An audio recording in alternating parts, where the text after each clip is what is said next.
Hola, ahora les voy a compartir una reparación de un Xbox 360 con luz roja con error secundario 0003. Vamos a abrir la base de datos. Vamos a ver qué dice la base de datos respecto a este error. Dice que en Slim es un error con la línea B3.3 y dice que, bueno, cheque esa misma línea y que cambie la fuente de poder y todo eso. Pero vamos a ver el plano esquemático, vamos a ver esa zona. ¿Quién es el que genera los 3.3 voltios? Aquí tenemos esta línea, aquí se genera y este arreglo ya lo conocemos, es una fuente buck converter que viene aquí del U1E1, este es el controlador del PWM, es un ADP1877 y acá está el MOSFET de alta y acá está el MOSFET de baja. ¿En dónde están esos dos MOSFETs? Están juntos, están dentro del U1F1. Entonces, esos MOSFETs, este controlador, van a switchar esta bobina, la L1F1. Y pues lo más fácil es irnos a la bobina. Vamos a poner una pata del multímetro acá y otra pata del multímetro a ground. Vamos a imaginar que por acá abajo está ground. Y medimos en ohmios. Entonces, si tenemos 0 ohmios o algo cercano a 0 ohmios, tenemos un cortocircuito en esta fuente Buck. ¿Y qué tenemos que hacer? Vamos a desmontar esta bobina, la L1F1, y vemos si el corto se queda de este lado. Si acá tenemos 0 ohmios, entonces el corto estaría en los capacitores de desacoplo o en cualquier componente que esté montado en paralelo con esa línea.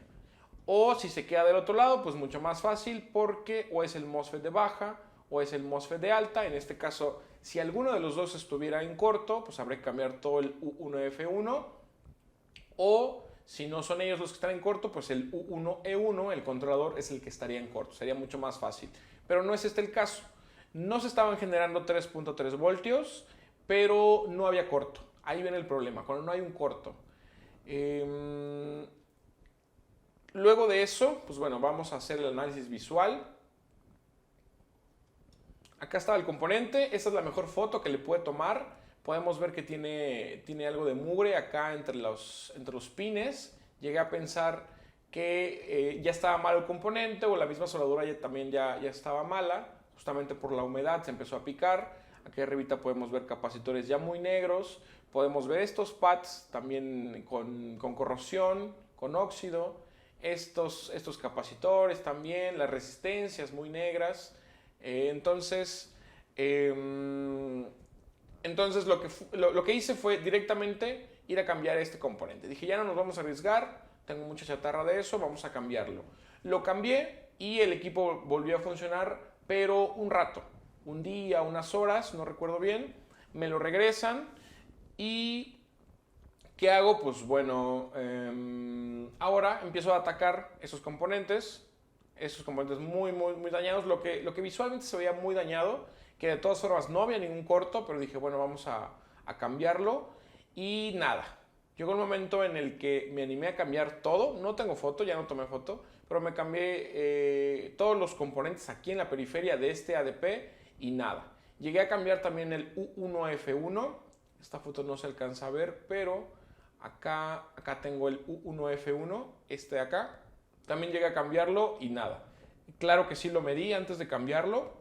Como les digo, no había corto, pero de igual forma lo medí. No estaba malo, pero aún así lo cambié. Y entonces seguía reincidiendo el equipo. Duraba unas horas, un par de días y reincidía el equipo. ¿Qué hice después? Hice una medida referencial. Acá tenemos, aquí se las obsequio. 32 pines. Tomé un equipo bueno, hice la medida referencial y luego comparé respecto a este equipo y resulta que no había nada extraño. La medida referencial estaba buena. ¿Qué hice después? Vamos a ir al Board Viewer. ¿Qué hice después? Bueno, ¿cuál es el trabajo de este arreglito junto con la L1F1? Volviendo también a esquema. ¿Cuál es el trabajo de todo esto? No importa no importa, en este caso no importa el cómo se hace, pero al final lo que nosotros queremos obtener es un voltaje de 3.3 voltios. Punto. Entonces, ¿qué hice? Retiré esta bobina, la L1F1, y aquí en esta pata, o digamos en toda esta línea, soldé un jumper con un caimancito y una banana y fue directamente ese cable, fue directamente a mi fuente de poder. Entonces lo que yo hice fue encendí el equipo, pero también encendí mi fuente de poder y yo le di aquí estos 3.3 voltios externamente. Entonces jaló el equipo, lo dejé varias horas, lo dejé toda la noche y el equipo ya no falló.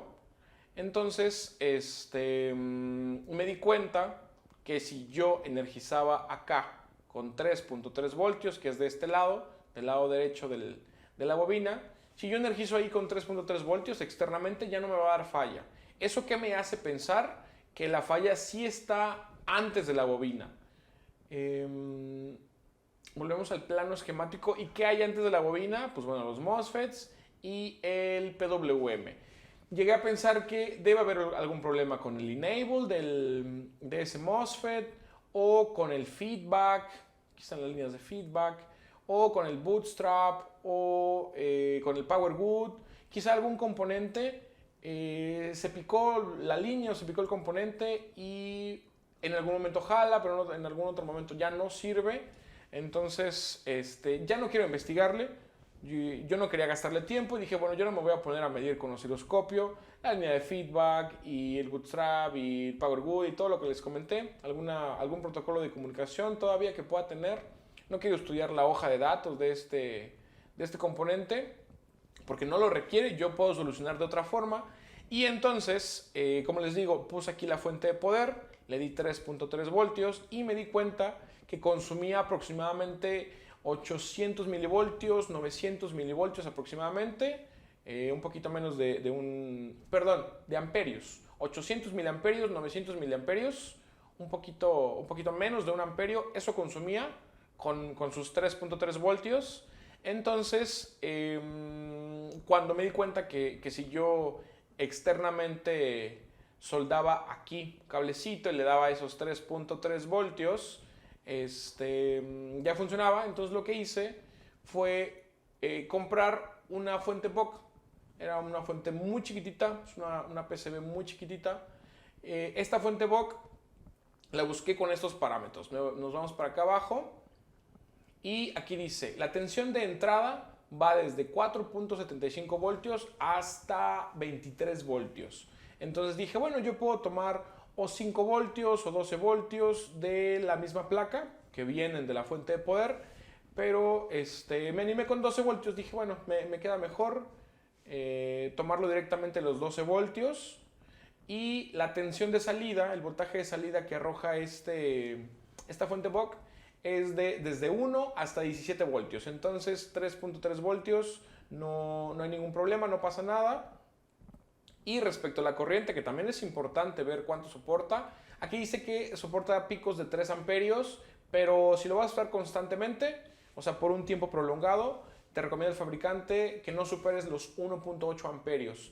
Y eso satisface muy bien, ya que lo que consume esa línea de 3.3 voltios son 800, 900 miliamperios más o menos. O sea, la mitad de lo que recomienda el fabricante. Así que estaba sobrada esa fuente BOC. ¿Cómo se modifica el voltaje de salida?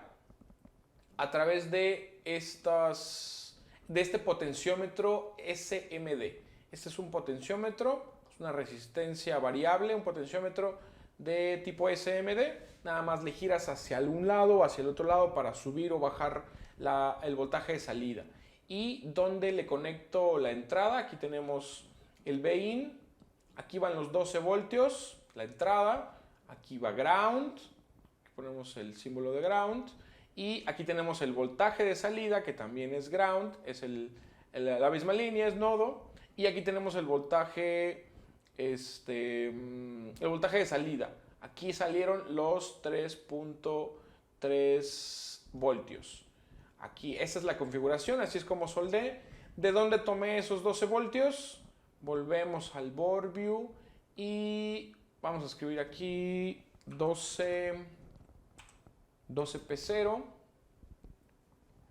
Acá está. Me parece que de acá, de esta bobina, la L2B1, aquí está, en el pin 1 recibe directamente los 12.0 voltios de la fuente de poder, y en la pata 2 ya cambia de nombre, ya se llama BREC 3.3 5.0, ya cambió de nombre, pero sigue siendo la misma línea. Como es una bobina en serie de una señal en corriente directa, entonces no pasa nada, sigue siendo, se tomaría como si fuera un nodo. Entonces la tomé de alguna de estas dos, no recuerdo bien. ¿Y dónde puse este modulito? Lo puse aquí cerquita. Aquí ya sin esta bobina, ya después de haberla quitado, la L1F1, pues lo dejé por aquí este modulito. Puse un cable acá respecto a los 12 voltios. Ground, pues lo puse aquí luego, rasqué la placa y ahí soldé ground. Y acá puse el positivo de salida, los 3.3 voltios, acá lo soldé. Me parece que directamente lo soldé aquí a este pad, acá que viene por acá. ¿Cómo se ve eso en placa? Así.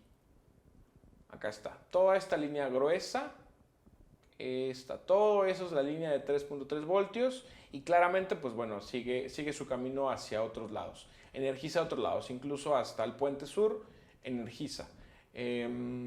Entonces, nada más para recapitular, esta reparación no es exactamente lo que yo recomiendo. Yo recomiendo darnos el tiempo para investigar, para ver cuál es la falla y reemplazar el componente que hace falta. Pero, pues bueno, a veces hay que ponderar. Aquí me iba a tomar mucho tiempo, quizá 1, 2, 3 días, una semana incluso midiendo, a ver en qué momento se había cortado la comunicación o cuál era el problema ahí. Entonces, pues decidí comprar un modulito que me costó aproximadamente $2, $3 más o menos, y así es como llevé esta reparación. Los invito a que a través de la electrónica puedan igual ingeniárselas. A veces también no encontramos el mismo componente y hay que ingeniárnoslas. Así que bueno, los invito también a que utilicen la electrónica y la astucia para poder solucionar este tipo de problemas. Muchas gracias.